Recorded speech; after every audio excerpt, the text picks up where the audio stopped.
Welcome back.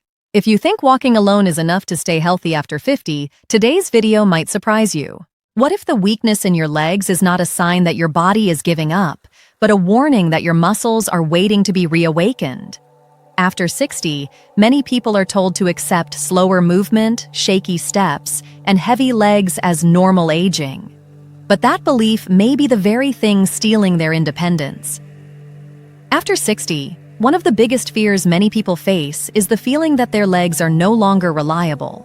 Standing up becomes harder, climbing stairs feels heavier, and walking often comes with hesitation. But the first main idea in this content is deeply encouraging. Weak legs are not always the unavoidable result of aging. According to the file, the real issue is often sarcopenia, the age-related loss of muscle mass that speeds up after 60. Especially when a person becomes less active. That means the problem is not simply age itself. It is muscle loss, and muscle loss can be challenged. This matters because leg strength is directly tied to independence.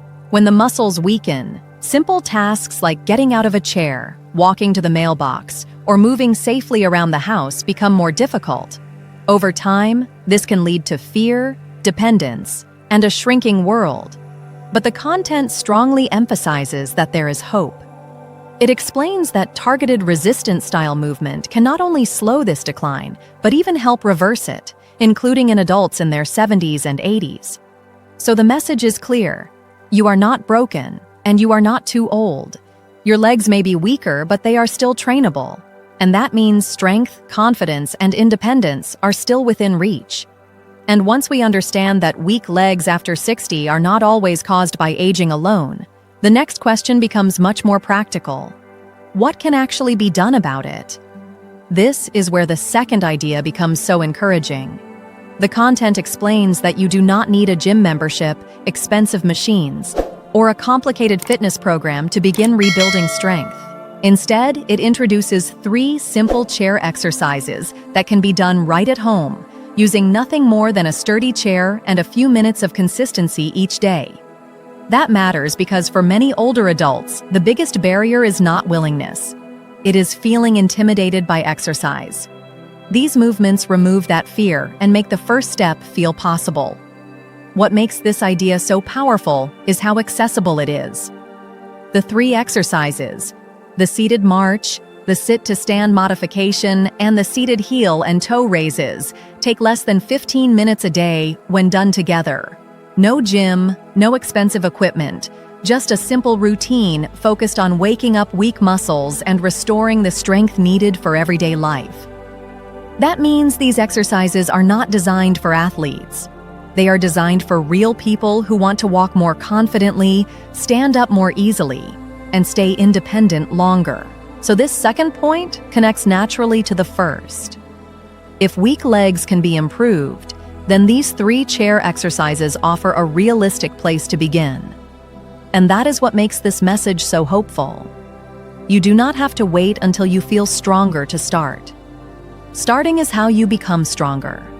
If this message speaks to you, subscribe for more senior health and fitness guidance, and leave a comment below sharing your age or which exercise you want to try first.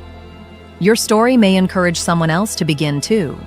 And once the idea of starting with simple chair exercises feels realistic, the next step is to understand the first movement in that routine, the seated march.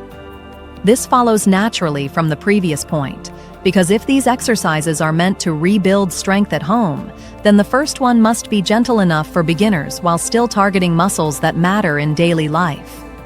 That is exactly why the seated march comes first.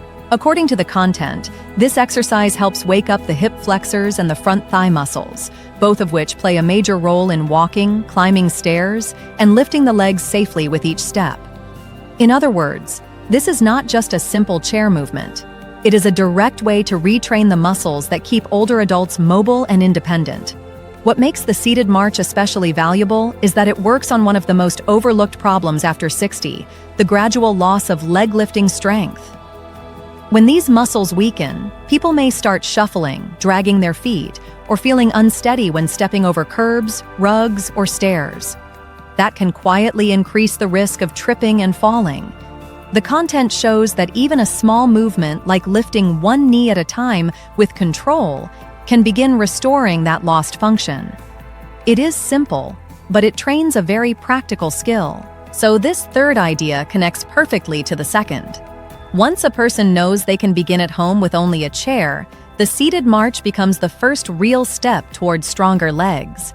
It is gentle, accessible, and deeply functional, which makes it an ideal starting point for rebuilding confidence and movement after 60. And once the seated march begins to wake up the muscles that lift the legs, the next step is to train the movement that may matter even more in daily life: standing up.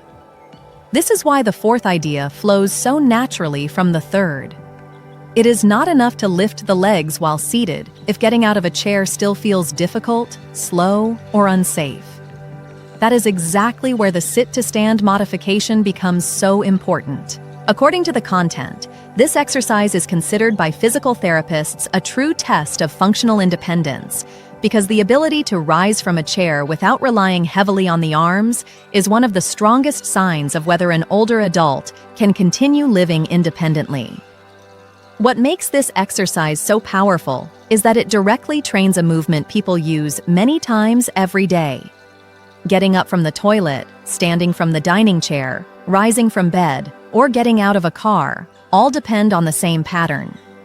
The file explains that a major study followed 13,000 adults aged 51 to 80 and found that those who could not perform 5 sit-to-stands in 30 seconds had a much higher risk of mortality over the following years. But the encouraging part is that this ability is trainable at any age.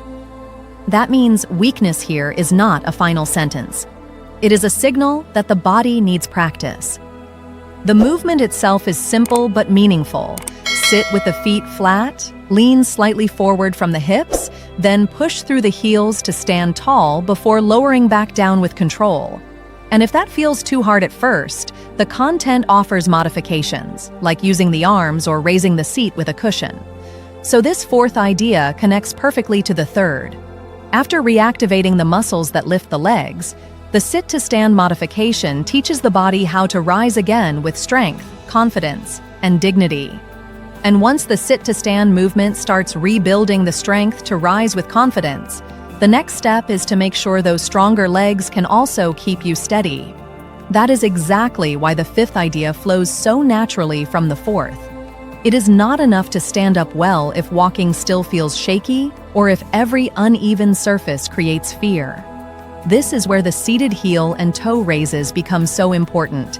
According to the content, this third exercise targets the calf muscles and the small stabilizing muscles in the feet and ankles, muscles that many people ignore, but that play a major role in balance, walking, and fall prevention.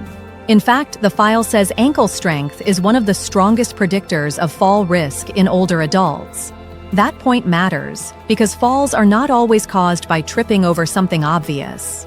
The content explains that many falls happen because the ankle gives out and the muscles are too weak to stabilize the body in time. This makes the seated heel and toe raises more than a simple finishing exercise. They are a way to rebuild the foundation under every step. The toe raise strengthens the muscles at the front of the lower leg, including the tibialis anterior, which helps prevent foot drop and allows the foot to clear the ground while walking.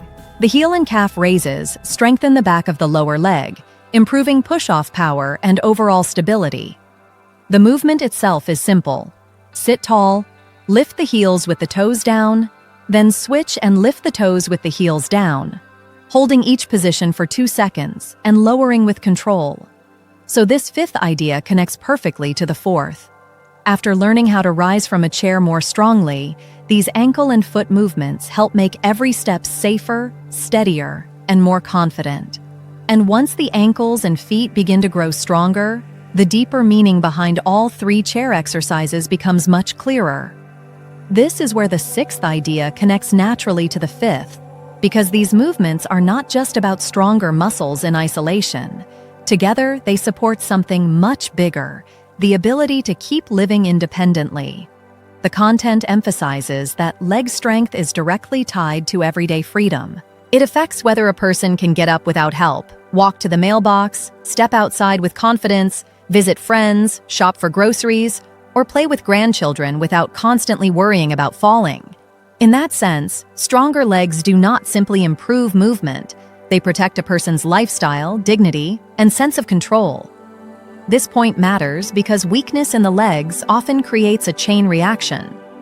When movement feels harder, people begin doing less. They avoid stairs, skip walks, stay home more often, and slowly lose confidence in their bodies.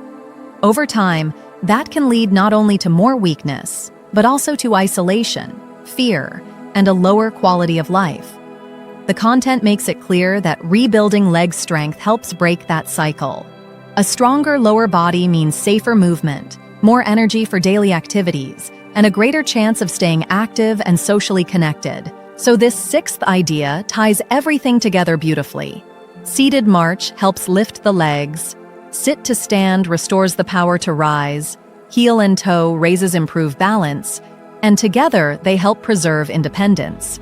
That is the real goal. If this message encouraged you, subscribe for more senior fitness guidance, and leave a comment below sharing your age or which chair exercise you want to start with first. Your comment may inspire someone else to take that first step too. And once leg strength begins to restore independence, the next benefit becomes even more powerful. It improves far more than movement alone. This is where the seventh idea connects naturally to the sixth, because the ability to move with confidence affects nearly every part of life. The content makes it clear that stronger legs do not just help you stand, walk, or climb stairs more easily. They also reduce the risk of falls, which is one of the biggest threats to health and independence after 60. In that sense, rebuilding leg strength is not only about mobility, it is about protection. It helps create a body that feels safer, steadier, and more dependable in daily life. But the message goes even deeper than physical safety. The file explains that when older adults regain confidence in their legs, the benefits often extend into mental health, social life, and overall quality of life. A person who is no longer afraid of falling may begin going out more, walking farther, returning to social activities, and trusting their body again. That shift can reduce fear, improve mood, and bring back a sense of purpose that weakness may have quietly taken away. The example in the content shows this beautifully. Physical confidence can reopen a life that had slowly become smaller because of fear. So this seventh idea builds perfectly on the last one. The 3 chair exercises do not just help people stay independent, they help them feel like themselves again. That is the real power of stronger legs after 60. Not simply living more safely, but living more fully. And once we understand that stronger legs can improve not only mobility, but also confidence, mental health, and quality of life, the next message becomes even more important. Age itself is not the true enemy. This idea flows naturally from the previous one because after seeing how much positive change can come from a few simple exercises, it becomes clear that the real danger is not the passing of time, but the habit of doing less and less. That is exactly the point the content makes so powerfully. It says that inactivity, not aging alone, is what drives much of the weakness, instability, and loss of function that many adults over 60 experience. This shift in perspective matters because it gives people their power back. If age were the only cause, there would be nothing to do but accept decline. But the file argues the opposite. It highlights a comprehensive review in the Journal of the American Medical Association that analyzed 47 studies involving more than 25,000 older adults and reached a hopeful conclusion. It is never too late. Muscle strength, balance, and functional ability can improve at any age when exercise is targeted and consistent. In other words, weakness is not always a final destination. Very often, it is a response to underuse. And underuse can be changed. So this 8th idea connects perfectly to the 7th. Stronger legs do not just help you live better, they prove that your body is still capable of adapting. You are not too old, too weak, or too late. Your muscles still want to work. Your legs still want to carry you with confidence. And that means your story does not have to be about decline. It can be about reclaiming strength, movement, and freedom, starting now. And once we accept that age is not the real enemy, the next step becomes unmistakably clear: action. This is where the 9th idea connects directly to the previous one, because a hopeful message only becomes powerful when it turns into a decision. The content makes that transition very clearly. It urges the viewer not to simply watch, agree, and move on, but to begin immediately. In fact, it gives a simple challenge. Stand up from your chair right now, feel your legs working, and recognize that your body is still ready to respond. That moment matters because it transforms the idea of someday into the reality of today.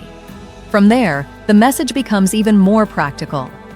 The file recommends doing these 3 chair exercises every day for the next 4 weeks, morning and evening if possible, but at least once per day. It even says to mark the routine on a calendar and make it as non-negotiable as brushing your teeth. That advice is powerful because it shifts the focus away from motivation and toward consistency. You do not need to feel inspired every day. You simply need to keep showing up. And according to the content, if a person follows this routine consistently for 28 days, they will begin to notice meaningful change.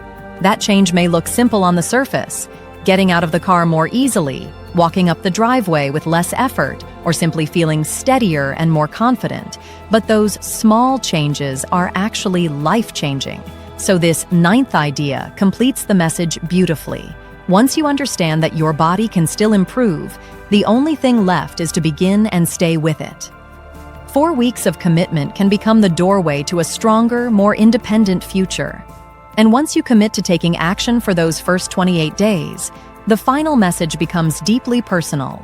The small improvements you notice are not small at all. This idea flows naturally from the previous one, because after building the habit and staying consistent, the results begin to show up in everyday life. And that is exactly what the content wants people to understand. Progress does not always begin with something dramatic. Sometimes it begins with standing up a little easier, walking a little steadier, or feeling just a little less afraid when moving around the house. But those changes matter, because they are the first signs that independence is returning. That is what makes the closing message so powerful. It reminds older adults that strength is not only about muscles, it is about freedom. It is about being able to get up without help, walk with more confidence, and trust your body again. The file makes it clear that these daily chair exercises are not just a routine. They are a way of rebuilding control over your life, one repetition at a time. And when you begin to feel stronger in ordinary moments, those moments become proof that your body is still capable of change.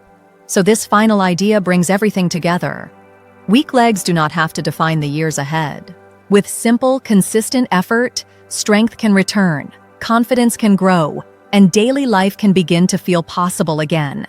If this message encouraged you, subscribe for more simple senior fitness and health guidance, and leave a comment below sharing your age or the first chair exercise you plan to start with. Your story may be exactly what someone else needs to hear today.